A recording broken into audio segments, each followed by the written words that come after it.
Hey, welcome back. So, last time we talked about books and we talked about a lot of stuff actually. Um, let's talk about the time that you were working at Streamlight Pictures, or actually, you were one of the co-founders for it. So, in 1989, and you've worked on films like Akira, Vampire Hunter D, Hayao Miyazaki, like with Castle in the Sky, and numerous anime films that you've brought and licensed, and you made English dubs, English adaptations out of them. So let's talk a little bit about them. So how is your experience working with, how's your, I mean, yeah, like your time working at Streamline and managing the company and yeah, just licensing anime and bringing it to the US. So how is that? Like talking about your history with Streamline and your overall experience of, being a part of the production and doing it over in LA from Thanks what I for asking. Yeah, yeah. a lot of people don't even ask me about that, or it's almost an ignored part of my little history that I don't want it to be forgotten because I actually think, as a historian, uh, I actually think what we did with Streamline was kind of important in the bigger picture of for anime acceptance in America. I think we were kind of a forgotten part of that, and I want to make sure that we aren't.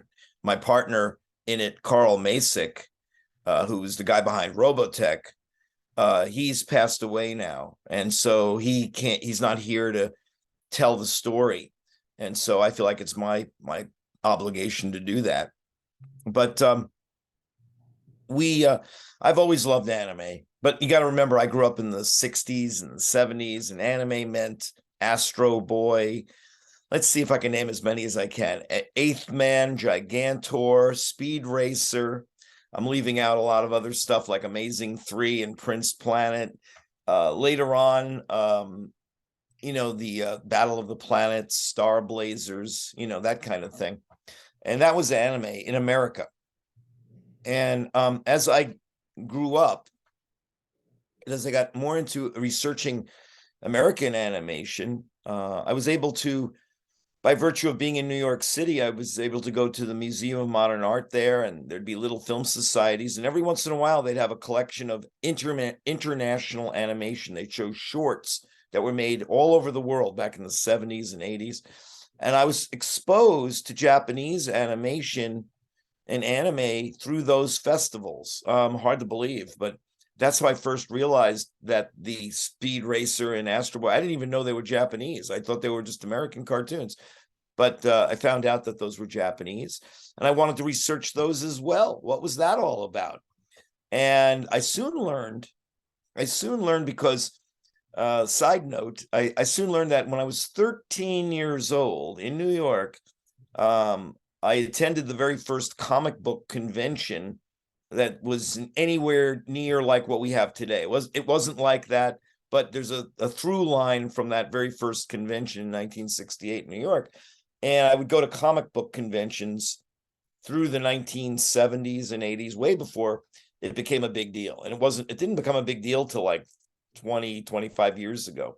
But up till that point, it was a real nerd fest.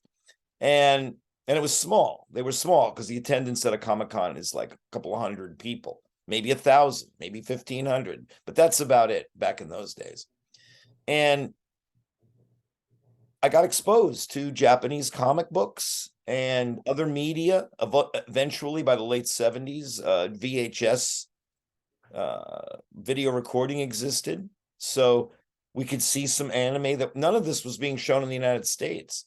So I then slowly through the late 70s into the 80s, there was a big interest by the comic book people, the comic book community and Comic Cons for Japanese animation. And they were suddenly those little rooms were being set up where people were watching Japanese animation dubbed off of television in Japan with all the commercials in it and everything, totally in Japanese with no subtitles. There was a fandom for Japanese animation that I was aware of. The outside world, the real world, was not aware of it. I was also, as I mentioned before, working for United Artists since 1978, and I worked in film distribution in the 80s. so I knew how to put a movie. I learned how to put a movie in a movie theater, how to sell a movie to movie theaters. I learned all this. So when I got to California, I moved to California in '86, leaving out a lot of detail, but I had the idea of maybe getting some of the Japanese anime films that I was aware of into movie theaters. I have to say that I was lucky because around 86, 87, 88, at that time, up to that time, the best animation films were really good. I mean, I'm talking about Miyazaki's Castle in the Sky, My Neighbor Totoro, and Otomo's Akira, amongst many others. And other films that we saw that we liked were like Wicked City, Vampire Hunter D, Fist of the North Star, on and on and on. And Carl, who I met at Comic Cons because he was selling original animation artwork, and I became friends. And he was doing Robotech. That had sort of come to an end.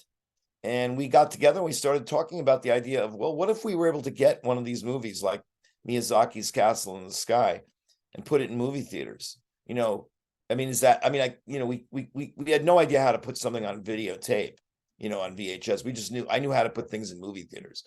And so long story short, we decided to just try it. We just literally went to their offices and said, Carl dubbed Robotech. He created Robotech. He dubbed a whole bunch of Japanese animation for Harmony Gold. And I was in film distribution. And I said, we are starting a company and we want to take one of your films, put them in a theater, see what it does. We'll give you the money, but we'll take some money. And we started a little business doing that. We started it with Castle in the Sky. The company liked what we were doing so well. This was Tokuma Shoten, the publisher in Japan. This is before there was a Studio Ghibli. And they liked what we were doing so much, they said, can you dub this next film? The next film was My Neighbor Totoro. And then they said, could you do this next film we have after that, Kiki's Delivery Service? Sure. And that was the first films that we dubbed in English. Now, our versions of those are hard to see, the streamlined dubs, as they call them, because Disney has since taken over the Studio Ghibli line, and now G Kids. And Disney, when they took it over, they redubbed it their way, and that's fine. They did a great job. I think we did a great job, but they did a great job. Anyway, we distributed that, and this way I could do a whole long podcast just on streamlined pictures. But then we got our hands on Akira and other films, and I basically from 88, 89 through roughly 92. I was the co-owner and co-runner of the Streamline Pictures. We did a lot of things, and then I left. Carl and I split up, and I went off and did other things. Worked for Nickelodeon, worked for Disney, did many other things. But 5 years of my life, I worked at Streamline, making that happen, and I have a lot of great memories about it. And got to meet Otomo. Never met Miyazaki, although I've been in the same room with him. But I I had a lot of great experiences doing it, and that's maybe a tale for another podcast. Yeah, absolutely. I'm looking forward to that. Yeah, just to keep track, it was founded in late 1988, not 89. So, okay. I What did just I wanted say? to make Did you sure. say that wrong, or did I say it wrong? Because I get my dates mixed up a lot. I mean, I don't know. It might have been 88 or 89, but regardless, late 80s. That's more Yeah, accurate. Yeah. when we were distributing Castle in the Sky to theaters, it was in '89, but we Yeah. actually started working on streamlined stuff in '88. It just took Yeah. 8 months to make it happen. You know, Yeah. So it looks like you guys were definitely one of the first that were, I mean, as far as distributing translated anime uncut and faithful to the original content, I think it was one of the first, if I'm not mistaken, because I know we had Harmony Gold earlier. I yeah. think Streamline was one of the first that really adapted these anime titles completely uncut, as far as I know. And it was a really unique time for because, like you said, in anime, because you had like Kimba the White Lion, Speed Racer, like Astro Boy. So that was pretty much that was from the 60s. So for us that grew up in the 90s, we were watching shows like Dragon Ball, Sailor Right. Moon, Pokemon, and so on and so forth. And then we were introduced to Miyazaki with the Disney dubs, which were really well done on their own. I think Streamline was kind of like, let me see. I think it was also during the time where like anime was starting to become like more bigger in the US, but it didn't really start exploding until the mid to late 90s. Yes. As far as I know, yeah. What happened was we were ahead of our time. We were Oh doing yeah. it ahead of everybody else. And the industry, meaning the American TV networks, everything, the videotape, the only re- they were all kind of against it. In America, we're perceived as having that animation is a children's medium, and and in Japan that's not the thinking, and it really isn't the thinking anywhere. But there's a perception in America that it's a children's medium, especially back in the '90s, and so um, when we were doing it, I mean, we only played in these little art theaters, the movies in theaters. We then we started doing home video. We started doing home video of Streamline's films because none of the video companies would pick up the movies.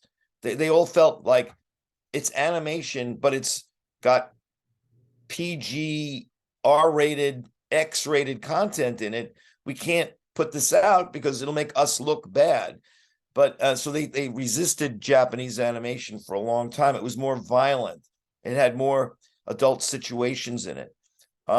People don't realize that now, if you look back at it, and I remember this at the time, that Pokemon was such a phenomenon as a game that the TV series for Pokemon actually not all Yeah, tell me Japanese about it. animation shows up to Pokemon, and including Pokemon, were syndicated. They never were on the networks, ABC, NBC, CBS, Fox. They were not on those things. They were syndicated to local channels, if at all. Pokemon was so phenomenal that about a year or so into it being run in syndication, Warner Brothers, Kids WB picked up Pokemon and put it on their channel. And that was the first time a Japanese anime was ever on a network in the United States. And by that was a breakthrough because once they did it, other networks and channels began to do it in a way that made it get bigger and bigger and bigger. Pokemon, I'm not a big fan of Pokemon. I like it; it's fun, but it was a breakthrough in many many ways beyond the fact that it was a phenomenal game and and it was a big success. It was also a something that it was like the battering ram to get the anime exposed more to American culture, and that's I give it its credit. I mean, when we did Streamline, by the way, we started doing it. We called cherry picked the films and some TV shows like Nadia and Zillion. We did a few TV shows, but we cherry picked the shows we wanted to do. While we were doing those things, other companies emerged. I don't know if they're even around anymore. Central Park Media, US Renditions. These are the companies that emerged back there in the 90s. And they became our competition, but that's okay. And so when we left, we had like at least 3 or 4 companies trying to distribute anime on video. That became the main place for it now. And and from there, like you say, Pokemon happened. I know for a fact that my company Streamline showed the Miyazaki films to the Disney animators. They requested, could we see this? And we showed them those movies. And I believe that led to ultimately John Lasseter and Disney, acquiring the Studio Ghibli library. So, but then that happened. And so more and more, it just things happen in increments. But I have to say, we were there at the beginning. We were there at the very, very beginning. Akira would never have been released in the United States if it wasn't for us. And I don't say that lightly. No one would touch it with a 10-foot pole. The major studios wouldn't touch it because it's animation and we can't show that kind of graphic violence to, we can't have our name on that. And the smaller companies, the other art film distributors that I knew of, They wouldn't touch it either because they just thought it was a cartoon, and that's not what we do. That was their attitude. We don't do that. So we Streamline, we do that. We decided we'll do it, and we had really good success with that. So, I'm Yeah. very proud of our what we did to help popularize that. Yeah. So going over to Nickelodeon, you made a cartoon called Hornswiggle. So if you want to just quickly recap about making that cartoon and Yeah. airing it on TV and stuff, just talk about it just for a little bit. Well, it was a great experience. It was a great experience for me. It was, I wouldn't trade it for anything. Um, it's really one thing I want to tell people out there who are trying to make their own cartoons. Even if you make a cartoon and you go to series, that doesn't even mean you're successful. And it does mean you're successful, but but don't envy them too much. If it's a series and it's on TV and there's merchandising, that's the jackpot. I know people who have had shows, full seasons of TV shows. I'm not going to name any names or what series I'm talking about, where there's no merchandise. There's no dolls, and it's a shockingly not as successful as you'd think for the people working on it. It has to have that merchandising component. Okay, I say all that because getting a series on TV with merchandising is the big thing. Getting a series on TV with no merchandise, very cool, but okay. And then there's the getting to make a pilot. Great. Wow. But if it doesn't sell, it doesn't sell. And that's what happened to me. Now there's thousands of people who are pitching and new ideas to the networks and whatever for TV series and movies, and they never get picked up and never get made. And so to get a series, to get a pitch to go to a pilot, that's actually a great thing. And in my case, for me, it was an education. It was fantastic. Without going into it, because my stories are so long and detailed, but without going into it too far, one of the things I've been trying to do in my so-called career is go to the companies that own old cartoons and remind them that they own them and that they could make money with them. And maybe you could even make new cartoons with them. Every once in a while, there's a revival, a reboot of some classic series or some character. It happens all the time. And in some cases, it doesn't happen at all. In the case of Hornswiggle, the company was Nickelodeon, and I had been working for them. And Nickelodeon is part of Viacom, part of Paramount, right? They own the rights to many libraries, but one of the libraries of old cartoons they own is called Terry Toons, and I wish I had a photo to hold up and show you what I'm talking about. But that's a group of cartoons from the 30s, 40s, and 50s with Mighty Mouse and Heckle and Jekyll and Gandy Goose and Deputy Dog and a whole bunch of characters. They have about 30 characters and a whole bunch of cartoons that go with them. And I always thought it would be cool to bring those cartoons back, A, and B, make new ones. So for years, I haven't given up yet, but for decades, I've been trying to convince that company to try to do something new with those cartoons and those characters. And at one point, and I've tried everything, I've tried it 6 different ways. So it's a whole long story. Somebody out there could be going, well, Jerry, did you try pitching Mighty Mouse? Superheroes are big now. Believe me, I've tried. I've done everything.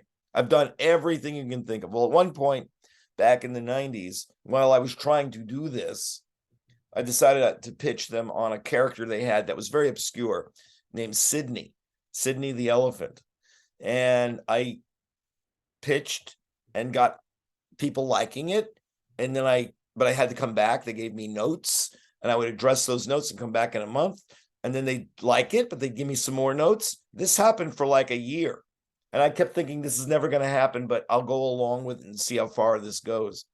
And every month I would come back with a new thing on their request, whatever it was. And finally, there was some month where they wanted a certain director and they wanted a certain producer. They wanted all this stuff. And I would come back in, we'd have these meetings with 3 people, and when we'd all be pitching this again, and we had a story and we had artwork. And finally they said yes, except they didn't want to use that character from the old Terry Tunes that the company owns the rights to. They prefer that I change it so it's an original character.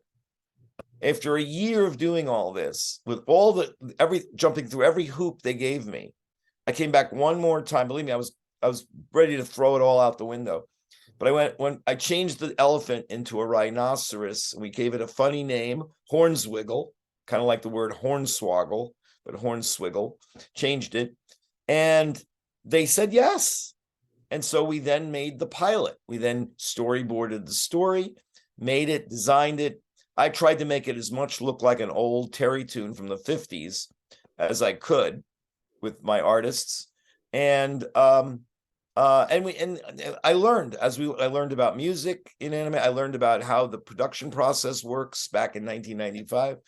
And finally we had a finished film, and it was run on the air. It was actually on Nicktoons, the cable channel. It was part of a series of 39 pilots under the title Random Cartoons. And one of those random cartoons that wasn't picked up by Nickelodeon in that series was Adventure Time. And while I was making Hornswiggle, they gave me an office for a month at Nickelodeon. And my neighbor next door to me was a guy I never met before, a guy named Penn Ward. And he was working on Adventure Time, and me and him became friends. So, and I would look at his thing and he would look at my thing, and it was funny. It was just really, really funny. And when the whole series came out, Nickelodeon had the right to make one of the pilots from that series into a full show. Guess which film they picked? They didn't pick mine. Oh, if you guessed Adventure Time, you're wrong. They didn't pick Adventure Time. They picked what's it called now? Chum Chum, something like, I forgot Oh, the name. Fanboy and Chum Chum? Fanboy and Chum Chum was one of the other pilots, right? They made a series out of that. So I went to Fred Seibert, the producer, and I said, this guy's Adventure Time was really good. They should have picked that. And he agreed with me. And I'll just give you a quick aside story on Adventure Time. He gave everybody the rights back to their characters. I own Hornswiggle. So if anybody wants to make new cartoons or a comic book with it, I own it. And I'm happy to work out the details. But Adventure Time, Fred Seibert said, wait, I'm going to hold this one. And he lucked out, because this was around the time in the mid-90s, late 90s, where the Cartoon Network did the stupidest thing they ever did. They started running live action shows. Many people may not remember this, but it was a big controversy for the year that they did this. They just got it in their head that the Cartoon Network was a Nickelodeon-like channel, so let's run Nickelodeon live action-like shows. It makes sense on a certain level, but it's called Cartoon Network, and they immediately were bombarded with hate mail. And they were desperate because they let a whole year go by without developing any new shows. And they scoured around, and Fred Seibert, the producer, went to Cartoon Network and said, well, I've got something ready to go. And since he was actually the guy behind, he was the producer at the time behind Powerpuff Girls and Dexter's Laboratory, way back when it started. So they said, if you think this is good, Fred, because it looks weird to us, but we're desperate. And they made the show, and that's how Adventure Time got on the air and became one of the biggest things on Cartoon Network. Foolish Nickelodeon. So there's that story. Remember that. That was like, oh man, I think it was in the around '08 or '09 or so. I don't remember. But yeah, that was like, That makes sense, because it was definitely a couple of years between when it was made, the pilot, yeah, and then before Adventure Time, I yeah, believe. yeah, Yeah. it's a couple of years. Man, that was crazy. But yeah, this is, yeah, man. Oh, I remember those days. Mm. So, anyways, this is probably going to be my last question. But another thing related to Nickelodeon was Rugrats. So I know you have developed the Rugrats movie and, Mighty Mouse. I think you kind of mentioned that earlier. But for Nickelodeon, you actually met a certain special someone there, and you're now happily married to. So Yeah. tell us about Cheryl Shays. Angelica herself. Cheryl Chase. I am married to Cheryl Chase in my later years. Cheryl and I actually did not meet on the Rugrats. We actually met earlier than the Rugrats. We met when I practically, well, about 2 years after I moved out here to LA. I moved out in 86. And in 88, when we were trying to form Streamline. I was gonna And say, does it? Yeah, does it go back to Streamline for a bit? oh Yeah, yeah, yeah. we had auditions for our dub of for Totoro. We needed somebody who sounded like a little girl for Little May in that film. And Cheryl came in to audition, and we met, and we ended up going out on a date after that. And she got the job too. She was the original voice of May in the Streamlined dub, and she did a couple of films for us. Where she was needed. She's even got a small little part in Hornswoggle, my pilot, but that was 10 years later. But or 20 years later. But we've been friends ever since, and I introduced her to my friends who were doing the original Ren and Stimpy show back then, and she ended up doing all the voices on for females and little babies and dogs on Ren and Stimpy way back when. Well, anytime you see a girl where you hear that song about Log, that's Cheryl. And and then at that time, right at that time, nothing to do with me though. She auditioned for Angelica on the Rugrats, and she got that job.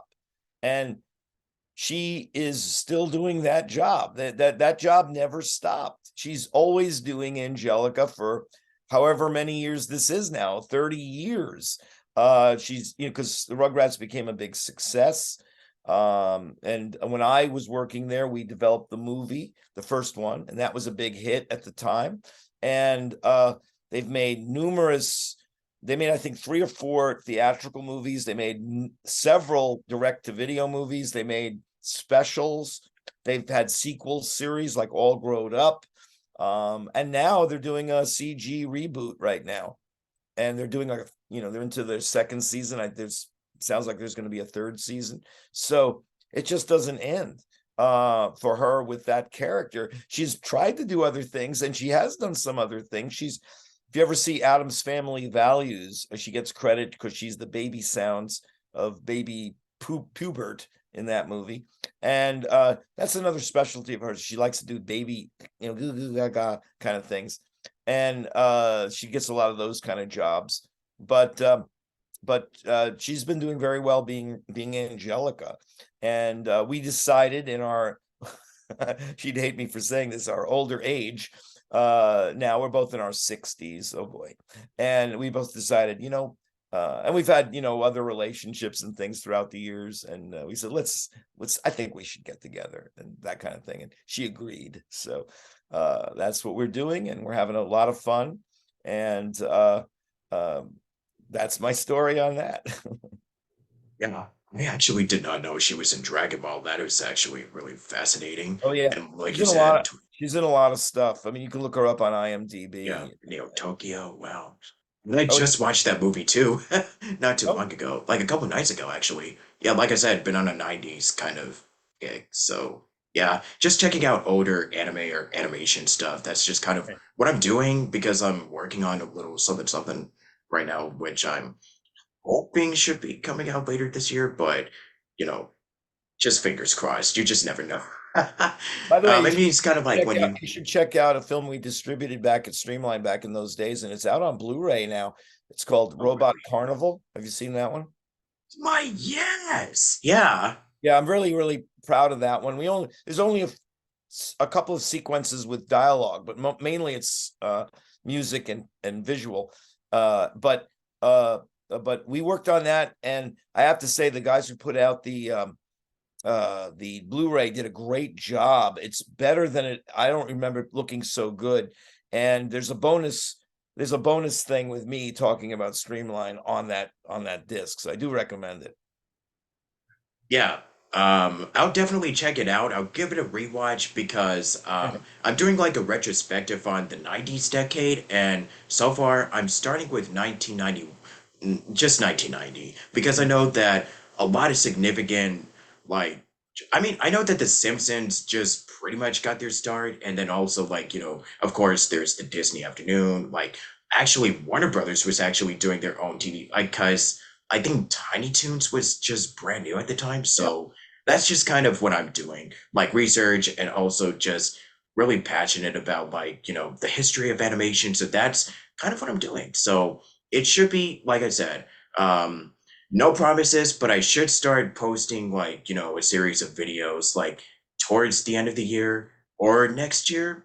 I don't know. Because when you make a project, like it does take time and there's a lot of research that goes into it. So, I mean like when you made your cartoon, you went to the old studio, like gold like the classic cartoons, like with Terry Toons. That was kind of one of your like influences when it came to making, your short like your animated pilot. So I know how much time goes into, you know, making sure that it's as accurate and it's really entertaining, like making it fun and making it, insightful and engaging for the audience. That's kind of what I like to do with my, little content that I got going on. So, hey, so plug.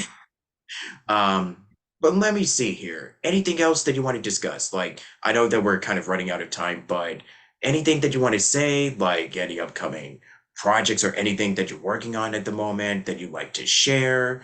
Any bit of news that you like to give? Because I know that you also have like, you've pretty much give like the latest scoop, like you have animation scoop. So I know that if you have like anything that you like to discuss Well, as of right not now. nothing I don't want to discuss right now, I still occasionally work with some of the companies doing physical media, meaning Blu-rays and DVDs. And I guess I'd say a message to people is to buy that stuff if you're interested in animation. Don't rely on the streaming services, which hardly have a lot of the history of animation on it. But I mean, even Disney Plus doesn't have every Disney cartoon on it. So I highly recommend people still support or buy old copies of physical media, because you should be able to control what you can watch. And when I was younger, I mentioned I was in the 60s, the 70s. We didn't have pre-recorded, we didn't have videotape. Videotape for me came in, I guess, 1977, 78. And that I was already, how old was I then? I don't even know. I was like, I guess I was in my early 20s. But before that, I remember the way the world was, where we didn't have any way to see certain films over again. And luckily, with videotape, we were able to finally acquire a way for us to watch a film or a cartoon or a short any single time we wanted to. Then that's what we've all lived through for the last 40 years or whatever. We've had this wonderful ability. And now, with streaming, the studios are cutting back on releasing things to the public. And we're going back to what I had when I was younger in my teens, which is no way to see stuff. And the only way is to have them on video, to have them on disc. I mean, I support keeping that physical media alive, because otherwise we lose it. And to have the studios who couldn't, for example, Terry Toons, who couldn't care less about that. They don't care about. They have 1,000 cartoons in that library of Terry Toons, and none of them are available legally. Are a bunch of them online? Yeah, that's because people I know transferred their copies and put them on YouTube. But would you know where to see them? The thing is, there's no official release of any of those. Uh, and that's just that. I could name probably 30 other studios, films. I mean, I can name of hundreds of films that you that are not available. So, that's my little tip, is to support whatever's physical media comes out if it's something that interests you. Don't say, oh, that's going to be on Peacock. Oh, that's going to be on Disney. Don't rely on that. They can put it on and take it off at whim. Right now, a lot of fans are complaining that a lot of Looney Tunes that they had put on HBO Max, they now took them off. And they're all complaining, oh no, what am I going to do? You should have bought the Blu-rays that I worked on. If you're collecting the Blu-rays, you got them all. So that's all. I just want to say that. I want to get that message through. Yeah, and that's totally fair. So you're not wrong on that. So thank you for bringing it to our attention. Do you have like any outlets where people can find you on social media? Just anything that you want to, I have plug? yeah, I mean, cartoon research blog, cartoonresearch.com. I have a Facebook page. I have a cartoon research Facebook page. And I'm on Twitter, or I might be on Twitter under cartoon research. I think I'm there as Jerry Beck as well. But mainly Facebook is really the only social media I'm using at this time because I want to say because I'm old and I can't figure out the other ones, but the real reason is that there's only so many hours in the day, so Facebook is my little outlet for posting fun pictures, new facts, plugs about the things that I do. So cartoonresearch.com, or excuse me, and cartoon research Facebook, those are the places to really reach me if you need to. Alrighty, and any last words that you like to say to conclude or to No, close out this episode? I love animation, and I love that you're doing these podcasts, because anything that helps spread the love of animation is a good thing.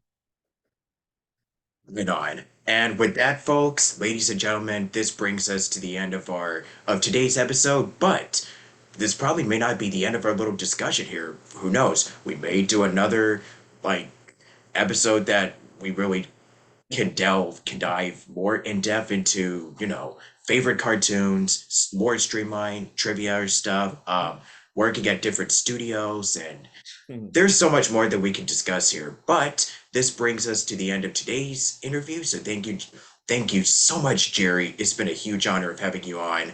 And yeah, if anybody wants to check this out, it'll be up on YouTube and all the podcast stuff later, possibly this weekend. Who knows? Or maybe later today. So keep your eyes peeled. But as to the time of this recording, anyway. So regardless, thank you for watching, for listening, and yeah, stay tuned next time on Station Square. I'm Robert Jackson, and I'm signing out. Peace. Bye.